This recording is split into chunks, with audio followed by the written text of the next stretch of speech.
Bonjour à tous, bienvenue sur cette nouvelle vidéo thématique sur les risques psychosociaux. Dans la première vidéo, nous avions parlé des réorganisations permanentes. Aujourd'hui, nous allons parler d'une autre cause importante de RPS, la fameuse mise au placard. Ou comment vous faire comprendre, par exemple, qu'on n'a plus besoin de vous parce que vous avez passé 50 ans et que vous commencez à coûter cher à l'entreprise. C'est une pratique courante dans les entreprises, qui ne date pas d'aujourd'hui. Mais maintenant, cela commence à se faire avec un peu plus de subtilité. Il n'est pas toujours facile de prouver qu'il y a eu discrimination ou harcèlement moral, surtout si vous n'y êtes pas préparé. Alors, quels sont les signes? Comment se préparer? Eh bien, la première chose à faire, c'est de faire confiance à votre ressenti. Si vous constatez des changements d'attitude à votre égard, des comportements inhabituels, ou une mauvaise note à l'évaluation de fin d'année alors qu'il n'y a pas de raison, c'est qu'il se passe quelque chose. Pour illustrer ce point, je vais vous raconter une histoire qui devrait vous parler. Bien sûr, toute ressemblance avec des personnes ou des événements existants ou ayant existé ne serait que pure coïncidence. Un jour, Jean-Pierre s'aperçoit qu'on lui donne moins de responsabilités, des projets moins importants, qui ne correspondent pas vraiment à son niveau de responsabilité. Finalement, en fin d'année, lors des évaluations, il se retrouve en dessous des attentes. Plus d'actions gratuites, plus d'augmentation, alors qu'il a été très performant. Un jour, son manager lui dit « Jean-Pierre, il y a un plan de départ intéressant, tu devrais peut-être y réfléchir. » Jean-Pierre ne comprend pas. Il n'est pas éligible pour les mesures d'âge, et à 52 ans, le risque serait trop important de changer de société. Quelques semaines plus tard, son manager lui annonce une petite réorganisation. Oh, pas grand-chose d'important, soi-disant. Et aux surprises, il voit la publication d'un poste à pourvoir identique au sien, avec juste un périmètre légèrement différent. Donc il va voir son manager pour avoir des explications.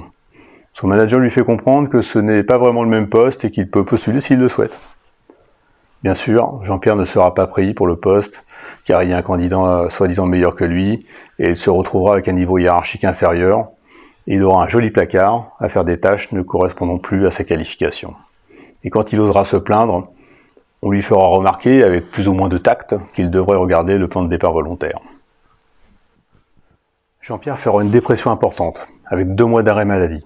Il se sent coupable, et en même temps il ne comprend pas pourquoi après 20 ans d'ancienneté et toujours de bonnes évaluations, il se retrouve dans cette situation.